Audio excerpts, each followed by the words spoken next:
咩係同理心呢？佢同同情心有啲咩唔同呢？同理心咧可以令我哋聯繫，但係同情心咧就令到我哋失去咗聯繫。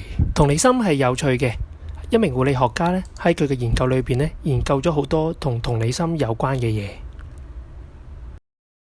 佢提出咗4種同理心嘅特性。第一樣嘢係接受人哋觀點，一種接受人哋觀點嘅能力，認同人哋觀點係一種事實。第二樣嘢係唔加以評論，呢個唔容易㗎，因為我哋好中意評論人哋。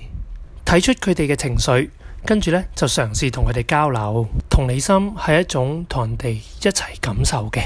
對我嚟講，我總係將同理心呢諗成一個好神聖嘅空間，就好似有人跌咗落個窿裏邊，跟住喺個窿裏邊大聲咁講：好黑啊！我俾人困住咗啊！頂唔順啊！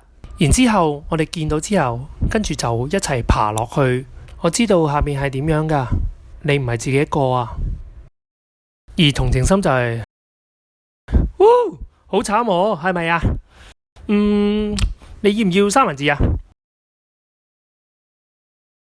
而同理心係一個選擇，一個容易令到自己受傷害嘅選擇，因為為咗連結，我哋要將我哋嘅心裏邊感受到佢感受嘅嘢。但係呢，每當我哋面臨一啲類似非常難受嘅對話嘅時候呢，我哋經常呢都會做一樣嘢嘅。